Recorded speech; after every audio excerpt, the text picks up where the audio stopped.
Welcome to the White House Correspondents' Dinner, the night when Washington celebrates itself. Somebody's got to do it. And welcome to the fourth quarter of my presidency. It's true, that was Michelle cheering. Fact is, I feel more loose and relaxed than ever. Those Joe Biden shoulder massages, they're like magic. You should try one. Oh, you have.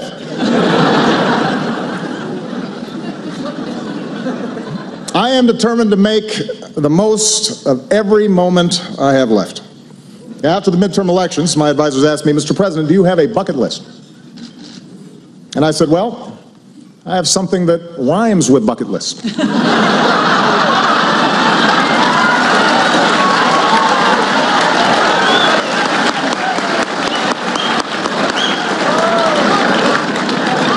Take executive action on immigration? Bucket. New climate regulations? Bucket. It's the right thing to do. And my new attitude is paying off. Look at my Cuba policy. The Castro brothers are here tonight. Welcome to America, amigos. ¿Qué pasa?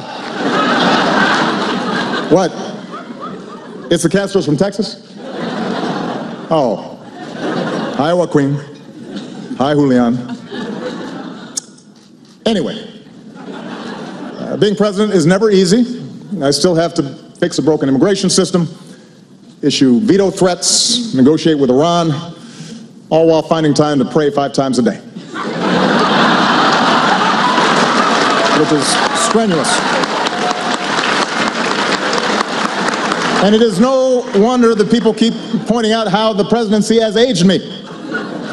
I look so old, John Boehner's already invited Netanyahu to speak at my funeral.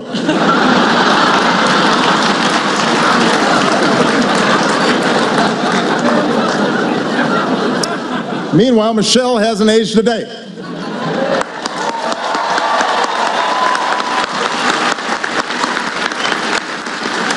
I ask her what her secret is, she just says, fresh fruits and vegetables.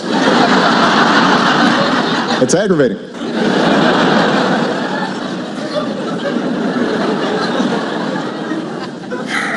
Fact is, though, at this point, my legacy is finally beginning to take shape. The economy is getting better. 9 in 10 Americans now have health coverage. Today, thanks to Obamacare, you no longer have to worry about losing your insurance if you lose your job. You're welcome, Senate Democrats.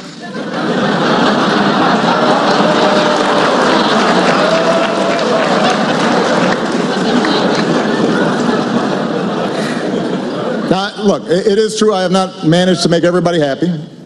6 years into my presidency, some people still say I'm arrogant and aloof, condescending. Some people are so dumb. No wonder I don't meet with them. And that's not all people say about me. A few weeks ago, Dick Cheney says he thinks I'm the worst president of his lifetime. Which is interesting because I think Dick Cheney is the worst president of my lifetime.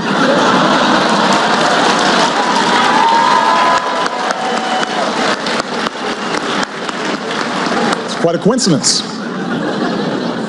I mean, everybody's got something to say these days. Mike Huckabee recently said, people shouldn't join our military until a true conservative is elected president. Think about that. It was so outrageous, 47 Ayatollahs wrote us a letter trying to explain to Huckabee how our system works.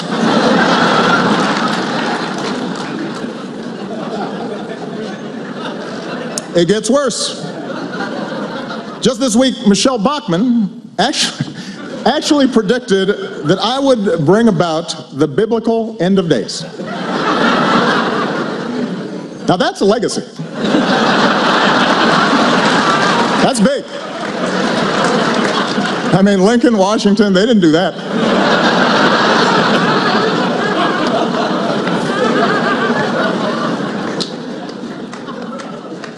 But, you know, I just had to put this stuff aside. I've got to stay focused on my job because for many Americans, this is still a time of deep uncertainty. For example, I have one friend, just a few weeks ago, she was making millions of dollars a year, and she's now living out of a van in Iowa.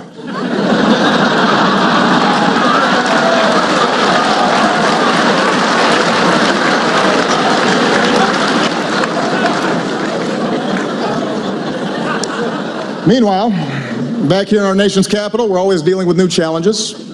I'm happy to report that the Secret Service, thanks to some excellent reporting by White House correspondents, they're really focusing on some of the issues that have come up, and they finally figured out a foolproof way to keep people off my lawn. There he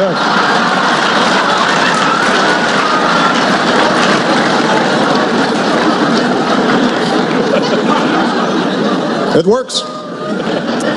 And it's not just fence jumpers. Some of you know a few months ago a drone crash landed out back. That was pretty serious, but don't worry. We've installed a new state-of-the-art security system.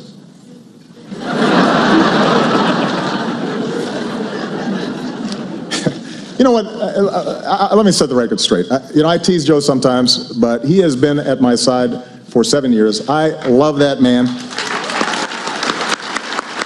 He's not just a great vice president, he is a great friend. We've gotten so close in some places in Indiana, they won't serve us pizza anymore.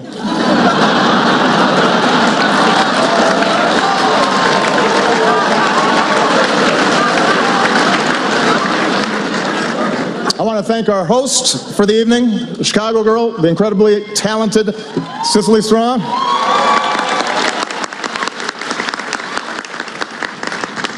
On Saturday Night Live, Cicely impersonates CNN anchor Brooke Baldwin, which is surprising, because usually the only people impersonating journalists on CNN are journalists on CNN.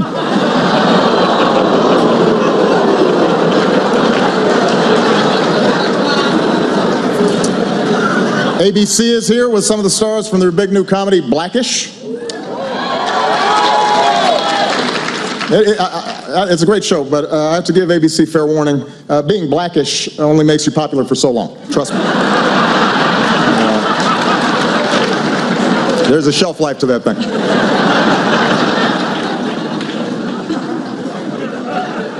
As always, the reporters here had a lot to cover over the last year. Here on the East Coast, one big story was the brutal winter. The polar vortex caused so many record lows, they renamed it MSNBC.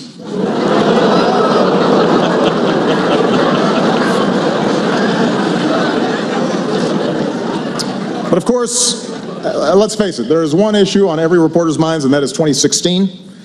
Already we've seen some missteps. It turns out Jeb Bush identified himself as Hispanic back in 2009. Which, you know what, look, I understand. It's an innocent mistake. Reminds me of when I identified myself as American back in 1961.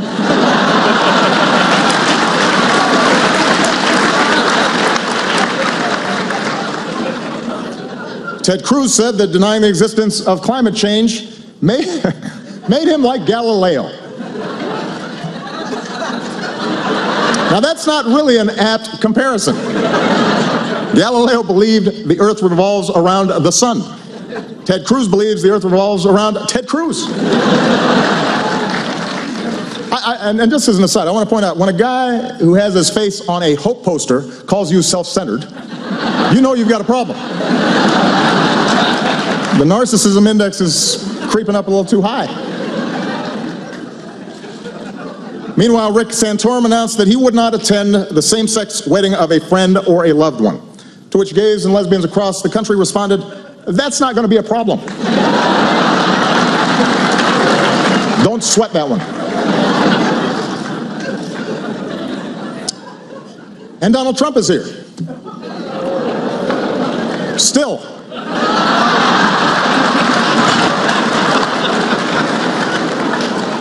Anyway, it's amazing how time flies. Soon the first presidential contest will take place, and I, for one, cannot wait to see who the Koch brothers pick. It's exciting. Marco Rubio, Rand Paul, Ted Cruz, Jeb Bush, Scott Walker.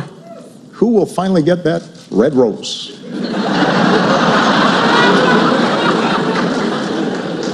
The winner gets a $1 billion war chest.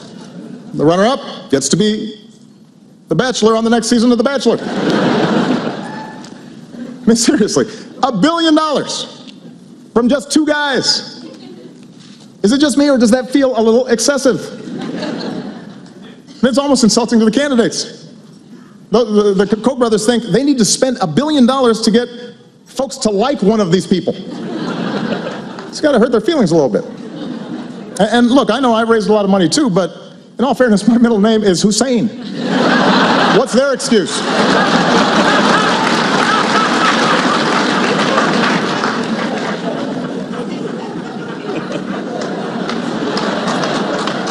The trail hasn't been easy for my fellow Democrats either. As we all know, Hillary's private emails got her in trouble. Frankly, I thought it was going to be her private Instagram account that was going to cause her bigger problems.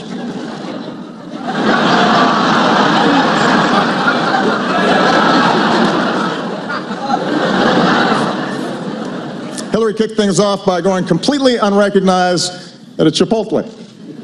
Not to be outdone, Martin O'Malley kicked things off by going completely unrecognized at a Martin O'Malley campaign event.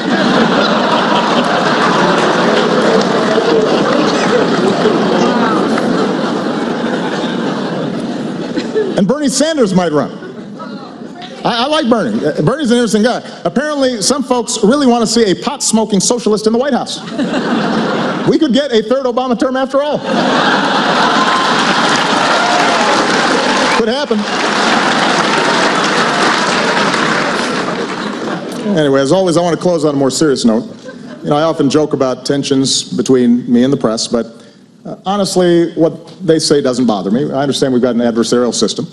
I'm a mellow sort of guy. And that's why I invited Luther, my anger translator, to join me here tonight.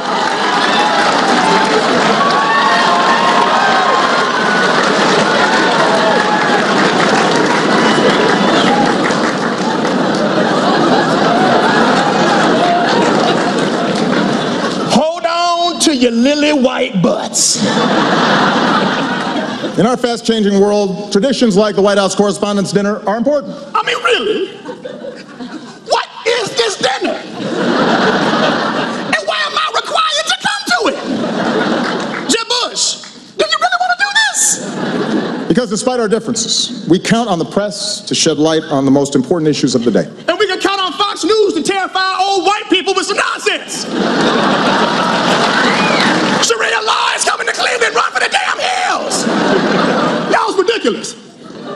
We won't always see eye to eye. Oh, and CNN, thank you so much for the wall-to-wall Ebola coverage. For 2 whole weeks, we were 1 step away from the Walking Dead. And then you all got up and just moved on to the next thing. That was awesome. Oh, and by the way, just if you haven't noticed, you don't have Ebola. But I still deeply appreciate the work that you do. That big old hole in the bottom of the Gulf of Mexico, and then I plugged it. Remember that? Which Obama's Katrina was that one? Was that 19 or was it 20? Because I can't remember. Protecting our democracy is more important than ever. For example, the Supreme Court ruled that the donor who gave Ted Cruz $6 million was just exercising free speech. Yeah, it's the kind of speech like this. I just wasted $6 million. And it's not just Republicans. Hillary will have to raise huge sums of money too. Oh, yeah. She gonna get that money. She gonna get all the money. Khaleesi is coming to Westeros. So watch out. Woo! The nonstop focus on billionaire donors creates real problems for our democracy. And that's why we're running for a 3rd term. No, we're not. We're not? No. Who the hell said that? But we do need to stay focused on some big challenges, like climate change. Hey, listen, y'all, if you haven't noticed, California is bone dry. It looked like a trailer for the new Mad Max movie up in there. Y'all think that Bradley Cooper came here because he wants to talk to Chuck Todd? He needed a glass of water. Come on. The science is clear. The science is clear. 9 out of the 10 hottest years ever came in the last decade. Now, I'm not a scientist, but I do know how to count to 10. Rising seas, more violent storms. You got mosquitoes, sweaty people on the train, stinking it up. It's just nasty. I mean, look at what's happening right now. Every serious scientist says we need to act. The Pentagon says it's a national security risk. Miami floods on a sunny day, and instead of doing anything about it, we've got elected officials throwing snowballs in the Senate. Okay, I think I got it, bro. It is crazy. What about our kids? What kind of stupid, short-sighted, irresponsible bull? Whoa! Hey! What? Okay, no, hey!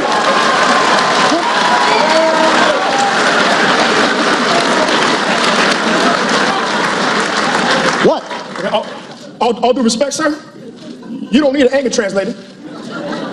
You need counseling. So now I'm out of here, man. I ain't trying to get into all this. Go.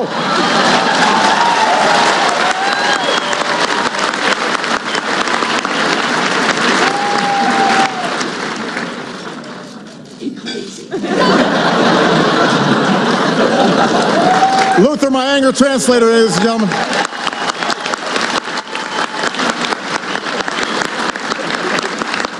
Now that I got that off my chest. You know, investigative journalism, explanatory journalism, journalism that exposes corruption and injustice and gives voice to the different and the marginalized, the voiceless. That's power. It's a privilege. It's as important to America's trajectory, to our values, our ideals, than anything that we could do in elected office. We remember journalists we lost over the past year. Journalists like Stephen Sutloff and James Foley, murdered for nothing more than trying to shine a light into some of the world's darkest corners.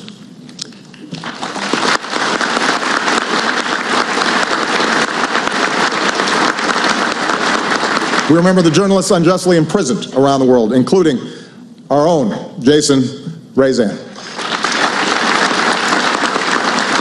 For 9 months, Jason has been imprisoned in Tehran for nothing more than writing about the hopes and the fears of the Iranian people, carrying their stories to the readers of the Washington Post in an effort to bridge our common humanity. As was already mentioned, Jason's brother Ali is here tonight, and I have told him personally we will not rest until we bring him home to his family, safe and sound.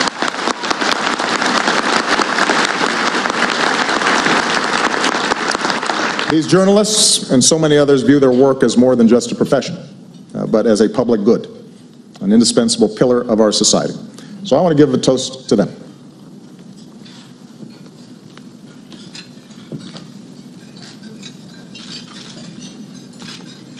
I raise a glass to them and all of you with the words of the American foreign correspondent Dorothy Thompson. It is not the fact of liberty, but the way in which liberty is exercised that ultimately determines whether liberty itself survives. Thank you for your devotion to exercising our liberty and to telling our American story. God bless you. God bless the United States of America.